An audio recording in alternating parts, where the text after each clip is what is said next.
Sandland is the story of the son of the devil Beelzebub, who lives in a post-apocalyptic future where humanity has killed its forests and most of the population, it seems, through a series of brutal wars. And worst of all, because of their wars, they have dried up the only water source that was in the desert. And I also neglected to mention the natural disasters also destroyed most of the world. So, yeah, but anyway, the river dried up, but the king, I guess the only monarch left alive in the world, has the only water supply, and so he controls the citizens by controlling the only known water source, and by selling water to people through water bottles and through, like, rations that they have to pay exuberant prices for. And so Beelzebub and his gang of demons, they go around and steal water from the king, and they give it out to villagers, but they also hoard it for themselves mostly, and Beelzebub just gives water to humans because he's a nice guy. And that's their life, basically, and it isn't very interesting, or it sucks for them. But then, one day, Sheriff Rao, an old ex-military guy, comes to Beelzebub with a proposition. He has noticed that water finches have been migrating to the north of the desert, and he believes because of that, they are going to the south, where there is a small lake with fish that keeps them alive, that has kept them from going extinct. So there must be a water source. And so, because the journey is too treacherous for a human to go alone, he asks for the help of Beelzebub and his fellow demons.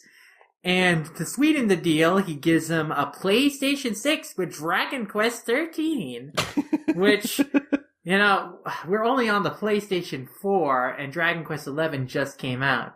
So, I guess there's only going to be one Dragon Quest on PlayStation 5, and the next turn we'll have to wait for PlayStation 6. Or maybe it's just a port of Dragon Quest 13 for PlayStation 6. Regardless, that convinces Beelzebub to help Sheriff Rao, and so they head off on their journey. Eventually, their car gets destroyed by bandits, so they steal a tank, and by stealing a tank from the military, they get hunted down by the military, and then they uncover some more secrets and conspiracies about why the world came out the way it is, and how the government is keeping the water from the people through shady means, and how they used pretenses to exterminate and commit genocide against other people. I guess into some heavy territory that, of course, Toriyama doesn't dwell on too much because, you know, it's Toriyama. He doesn't go into that dark kind of stuff. But, you know, instead, it's just like a fun kind of adventure tale where these characters get into tangles with the military commanded by General R.A. and General Zo. But yeah, so it's just an adventure where they get into tangles with the military and a group called the Swimmers, with a joke being that they're swimmers, but they have no water to swim in, so they're wearing these weird swimsuits for no reason. But yeah, and eventually they find the source of the water that the king and General Zo is hoarding. They tear it down, the dam. They get into a fight with an insect man. And they return the water to the people of the desert. And all is well that ends well. And that's the story of Sandland. Yeah, so this was actually my first time reading Sandland. I had been meaning to read it for a while. I actually used to own a physical copy of Sandland. You owned a physical copy, but you hadn't read it? I own a lot of physical manga that I still haven't gotten to because I'm just like that. Yeah, I just never really got to it. I feel I'm a little ashamed of myself because I think I started reading it like years ago and I just never got back to it. So this was my first time like actually finishing it. And I used to have a physical copy, but you know, I basically had to give it away because I was giving away a lot of my books at the time because I needed some extra money, and I was like, am I going to get to this? Probably not. So I gave it away kind of reluctantly, and so I had to buy a digital copy to read for the podcast today, which thankfully you can buy it digitally via Viz, and we'll leave links in the show notes and whatnot. But Yeah, so this was my first time reading it. As far as like a lot of like post Dragon Ball Toriyama stuff, as far as like everything released officially, I think I've read all of his stuff at this point. Like, let's see, Sandland, Kawa, Jack with the Galactic Patrolman. I've read what little Nekomajin we've got over here, along with the stuff we haven't gotten, unfortunately. But yeah, there are tons of like unlicensed Toriyama titles that still haven't obviously seen an English release, which I think is kind of a shame. I really hope Viz maybe gets to more of those, because I would love to read more of Toriyama's like shorter works, because they're usually pretty interesting. But no, yeah, as far as Sandland goes, I don't know if I have like a lot to say about it other than like it was a nice, solid story with a few like twists and turns here and there that I really wasn't expecting. I guess like the lore of Sandland is actually kind of interesting as far as like, you know, how the world came to be the way it is, and like, you know, Ashiba's kind of backstory is really interesting, and you know, the more we learn about him and how he's basically not really who he seems, we, you know, learn about his real identity, like all that stuff is really interesting. Even a little development here and there with some of the side characters, like General R or Ra. I don't know how you really pronounce his name. I think it's just R because there's no accent over the E. Probably. Yeah, and how he kind of how he has even a little development, because you know it turns out that you know, his father was a Cottony genocide that happened 30 years ago, and how he basically turns against the government and whatnot. So a lot of conspiracy going around that I thought was really interesting to kind of learn about. But yeah, I mean, I just thought it was really good. Like, if you're listening to this and you want more Toriyama stuff and you haven't read Sandland, I would definitely give it a recommendation. This is a great showcase of a lot of Toriyama's strength, both as an artist and as a writer. The genesis of this story was that it was supposed to be a short, simple manga about an old man and a tank, which he made for his own personal enjoyment. But because the tank was harder to draw than he expected, and he wanted to draw it all himself, he came to regret doing it.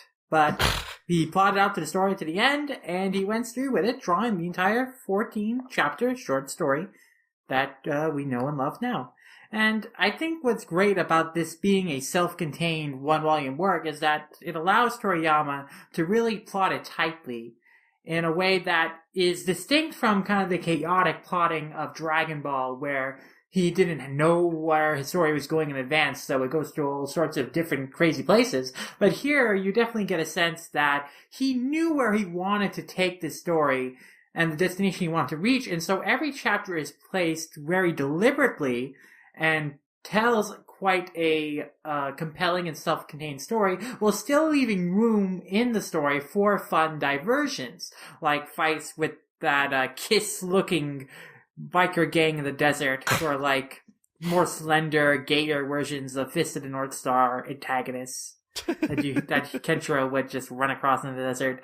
And then the swimmers, just the idea of there being this gang called the Swimmers who wear swimsuits and goggles and caps in the desert, even though there's no water for them to actually swim in, and none of them have actually done any actual swimming in their real lives, except for maybe Papa, their leader.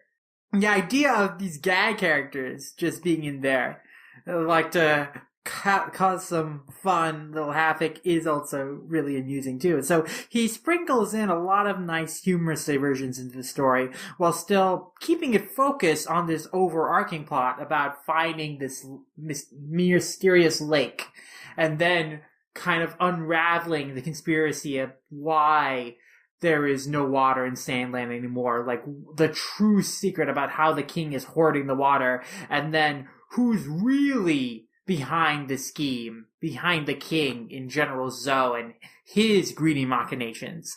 And Toriyama is able to communicate so much characterization and character, even just through character design. Just the idea that General Zoe is so greedy to cling to his life that he has turned himself into a cyborg and is in this robotic kind of life support system, keeping himself alive for the sheer greed of it.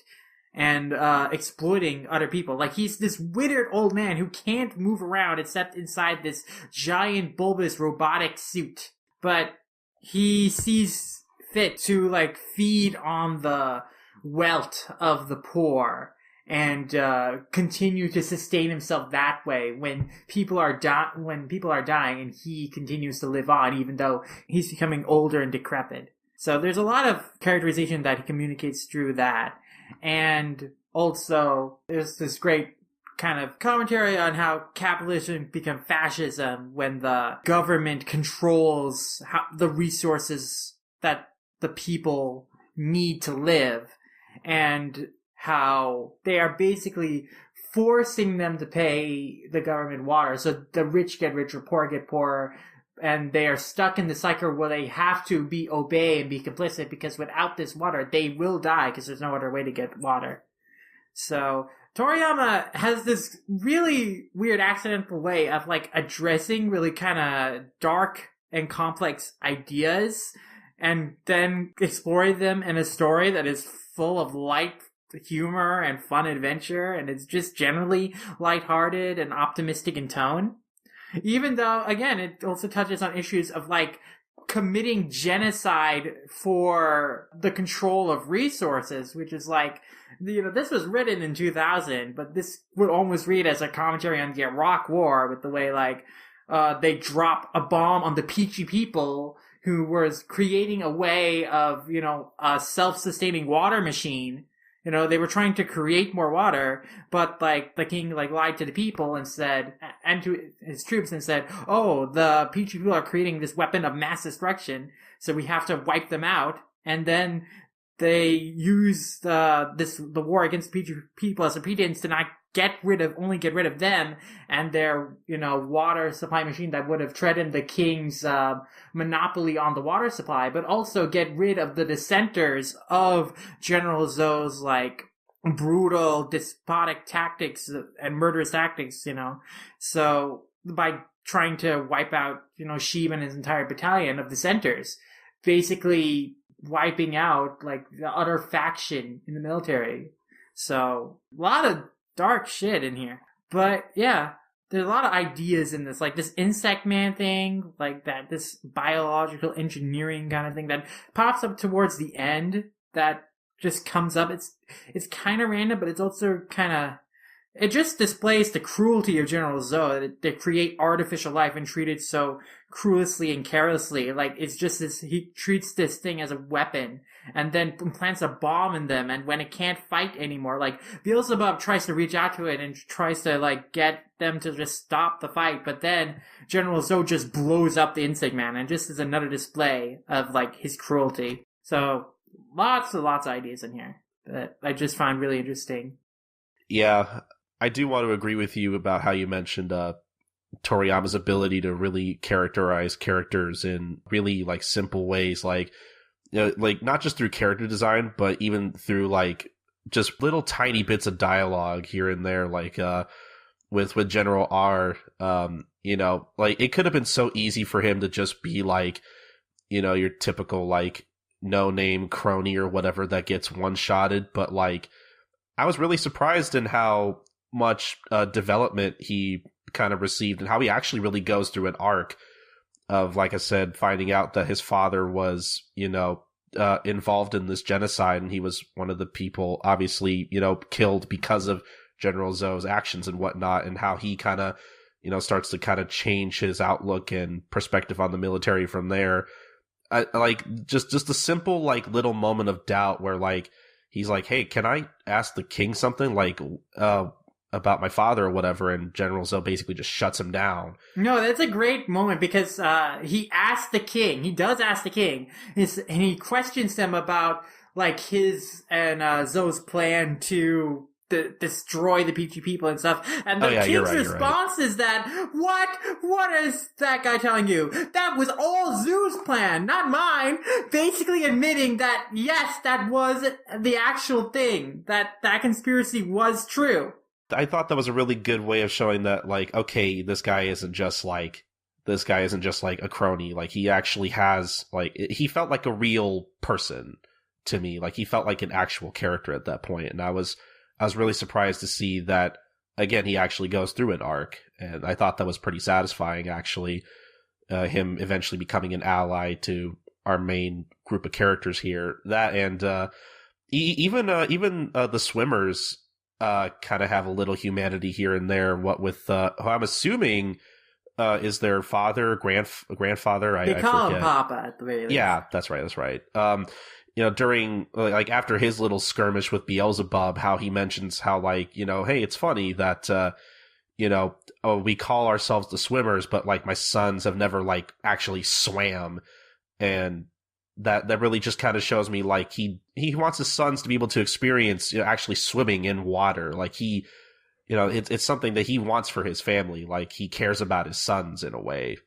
And I thought that little exchange really, like, I really showed that, like, he's actually, he's a good father. He cares about his family, and actually maybe kind of feel for him. There are a lot of very likable characters, and Toriyama's very good at, like, creating these characters. They're very simple characters, but he's able to do very quick but very enjoyable character arcs within the span of just a single volume story. He's really good at communicating a lot about a character with very little. I really love the moment with General Shiva, where he is basically relaying information to Beelzebub and Sheriff Rao after, confirming that the king was responsible for the genocide and lying to the people and stuff. And he's like, pretends that he turns on the transmission radio and he's just talking to himself about, like, where the king's water supply is. And telling, basically, Sheriff Rao where it is and why he's helping them. And then Sheriff Rao responds like, now I'll talk to myself too, and there's still noble hearts in the king's army. Today I saw hope for Sandland, and I made my spirit soar my tanks. I just thought that was a great exchange. Like, them pretending they're talking to themselves. And, but communicating, like, information about, like, where the king's water source is, and then, like, this moment of solidarity of, like, there's still good people in this world. I also really like Toriyama's kind of, like, dry sense of humor that he has in a lot of his later works, where, like, I didn't think Beelzebub was, like, particularly, like, funny, per se. Like, there were some moments of comedy, but it was mostly a pretty, like, straightforward adventure story. But I think probably my favorite joke in Sandland is where Thief wants to go into the nearby village and steal, what is it, a car, a tank? I forget which it is. But he decides to dress up as Santa so that he doesn't, like, scare the villagers. Yeah. I just really love that. Who are you supposed to be? Oh, well, I'm Santa Claus. I'm like, well, okay, whatever.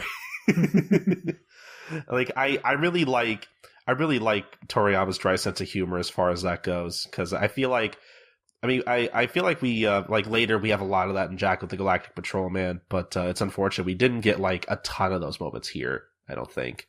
Yeah, I think that there is a lot of good humor just sprinkled throughout.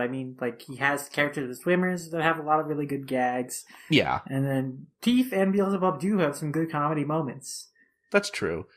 But, no, yeah, like, man, this makes me really just want to read more Toriyama stuff, just in general. Yeah.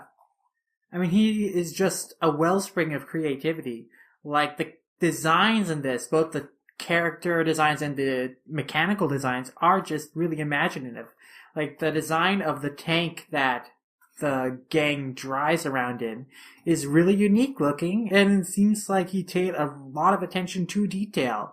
Like, to describe my reading experience with Sandland for this podcast, I went back and read it through the Shonen Jump issues it was originally published in. Really? Sandland Wow. was one of the debut titles in the North American Shonen Jump, running from the first issues through its 11th issue.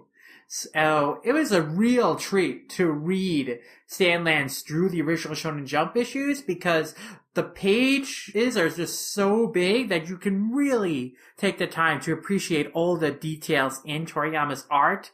And it just is a beautiful sight to read on that big pages. But you really see, like how Toriyama has broken down his designs and paid attention to like where things are. And there's a page in the Shonen Jump issues that is not included in the graphic novels that is then detailing like the breakdown of the Kank, like labeling like all the parts in it and just how everything is constructed and what they're for.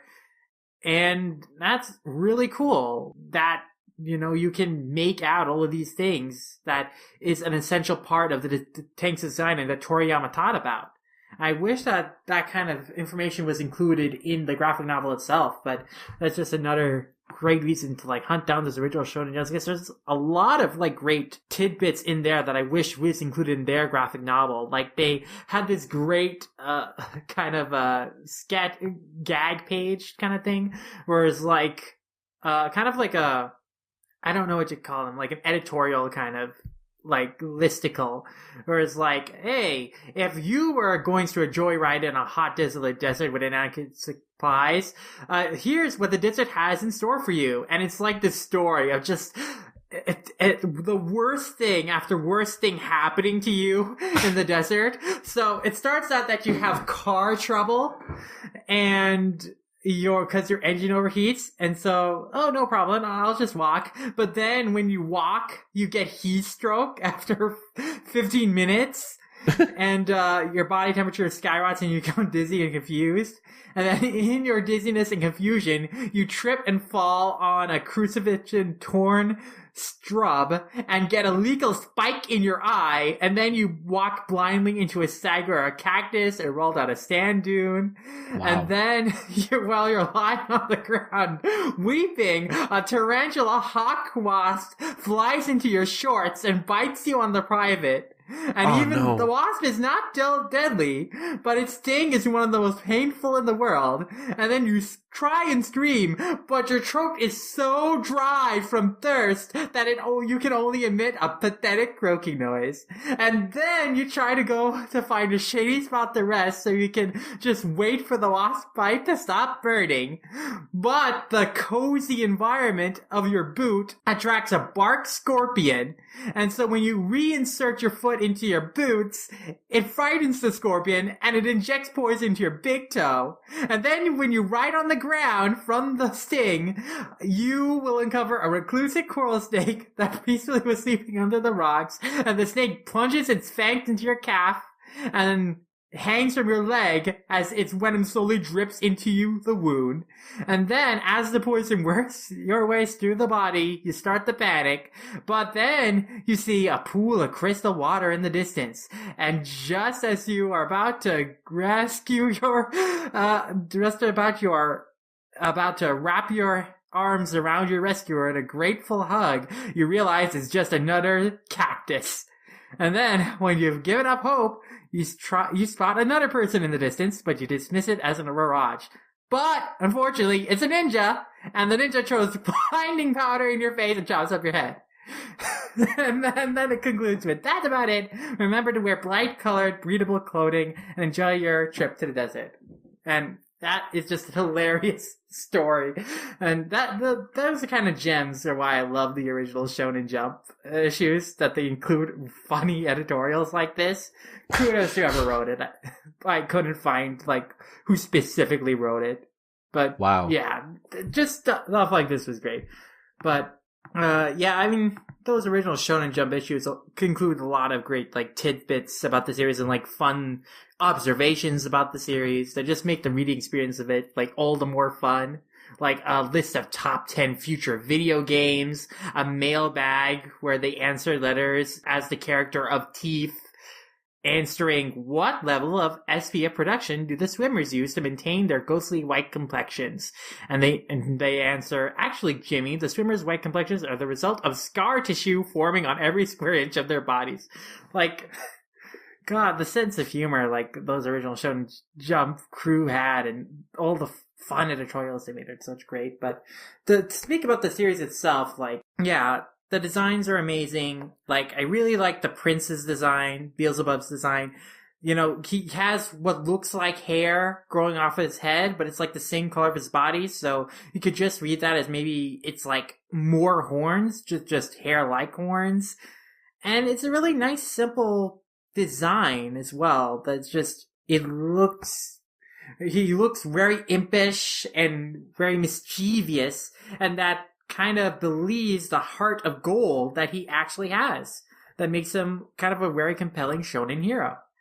And then a lot of the characters have like design choices that really communicate their sense of interiority, but also contrast with an aspect of their personality as well. Like Teeth looks like, kind of like this wise old man, but he's a total goofball, for instance. It's a shame that I think that's like the one thing that I thought was kind of a bummer about Sandland, was that we didn't really get a chance to hang out with the other demons. Yeah, Beelzebub makes a promise. Oh, I'll summon you on our journey if we run into any trouble. But then it's revealed by the end of the book that he doesn't actually have summoning powers. So all those demons from the first chapter, we don't see them until the last chapter. Which is a shame, because there are some cool ones, like the centaur guy that he rides on in the first chapter, the weasel demon with the sickles, that, has a great page where he takes out a guy's gun because holy water doesn't work on Japanese demons. Man, I was really expecting to see more of that demon in particular for some reason. I'm not really sure why, but I was kind of disappointed that we didn't get to, he didn't come on the journey. He could have been pretty cool. Yeah, I think that's probably the only thing that I thought was a bummer, really. But the joke at the end was still kind of funny, where it's like, I don't know summoning magic. And they're teasing him about it too. They're like saying, "Oh, Prince, this I definitely summon us on your journey," and he's like, "Oh, shut up! I know you know that I don't have summoning magic." So that was kind of funny, but at the same time, what could have been. Actually, that'd be kind of cool to see, like an Akira Toriyama manga about like demons and yokai and whatnot. That'd be kind of neat. Mm-hmm. I mean, he did make a manga like that. I mean, he made Kawa. Oh yeah, I guess that's true. Yeah, I forgot about that. I haven't read Kawa in a while. Which he made 3 years prior than this. Like, its original manga, Sandland, was published in the Japanese Shonen Jump in 2000. Then in the English Shonen Jump in 2003. And Kawa was published in the Japanese Shonen Jump in 1997. Oh wow, I didn't know it was that old, huh? Okay. Because the art in Kawa in particular, for some reason, seems a lot more modern. I'm not really sure how to describe it. Like, it felt like something that could have came out in like the mid 2000s. I'm surprised that's from the 90s. Actually, I didn't know that. I mean, you can definitely make that mistake because in the US it came out in the mid 2000s. But yeah, also Sandland does look more akin to Dragon Ball artwork than Kawa does, which has more of a different aesthetic because it has bolder outlines and more cutesier character Yeah, designs. because I think it was made specifically like with children in mind. Like, it kind of looks more like a children's book almost. Yeah. Definitely it seems skewed to an even younger crowd, even though ostensibly both Sandland and Kawa are for the same audience. That is interesting. But no, yeah, Sandland, yeah, like I said, was basically the only like officially licensed Toriyama work that I hadn't already read at this point. Which is a shame that I've kind of run out of Toriyama stuff to read, officially at least. Like, I'm really surprised that with like the popularity of Dragon Ball that they don't release more Toriyama stuff, but I wonder if maybe like it's probably because maybe they don't do as well as Dragon Ball does, I guess. I don't know. I have to wonder. It's a real shame because there's definitely stuff that they haven't translated from Toriyama that I would like to read. Like, in a spotlight section in the English Shonen Jumps, they even note a few of his other works, including Akira Toriyama's Lousy Manga Laboratory, which he wrote in 1985, which is his kind of how to draw manga book, which I would really be interested in reading. And of course, there was Kachika, which was a 1-volume series that he did in 1998. And I'm surprised that has never come over here, too. Oh, I think the only other thing they, like, translated, I think, didn't Toriyama have a one-shot called Kintaro a few years ago? Yes, I believe that was translated and was available digitally. Yeah, I remember that being available digitally in an issue of the Digital Shonen Jump. I don't think I have that issue, though. But no, yeah, I really hope that's fixed at some point, because I really do want to read more of his stuff. Yeah. I mean, Toriyama is just not into making manga as much as he used to. Sandland was his last work until Jocko the Galactic Patrolman. So that was a 13-year gap between, like, him drawing a manga series. So who knows when the next time will come when he feels up for drawing a manga that isn't Dragon Ball related. Yeah, we'll have to talk about Jocko the Galactic Patrolman at some point, because I personally have a lot of attachment to that. But yeah, no, as far as Sandland goes, like I said, it was very solid, and I really enjoyed it. Yeah, I don't know how many times I've read Sandland, but because it's such a short work, I've definitely read it a few times over the years. And it's a really enjoyable book and one of his best one-volume works that I've read. It's really hard to compare it against the scope of Dragon Ball and like the length and variety of stories of Dr. Slump. But as a single volume cohesive work, it stands really well on its own. And it leaves itself a lot of potential for expansion into an even longer story. And who knows what could have happened if it had gone longer. I think that maybe it could have had even more potential to surpass Dragon Ball. But nonetheless, like just as a self-contained work, it is really, really good. Though speaking of Dragon Ball connections, we should definitely point out that, yes, Beelzebub's father, Lucifer, does bear a striking resemblance to Deborah. Yeah. Especially in his face, but I definitely would not assume it is the same character from Dragon Ball. Even the English Shonen Jumps, they get a question about that in one of the early issues, and the answer, well, they look similar, but if you actually look at him, like, his horns are really different, and really, even though his, like, face mustache is different, like, his whole general aesthetic, it is distinct from Deborah in certain ways, so. But I guess, is there anything else we want to talk about as far as Sandland goes, or I think that might be about it.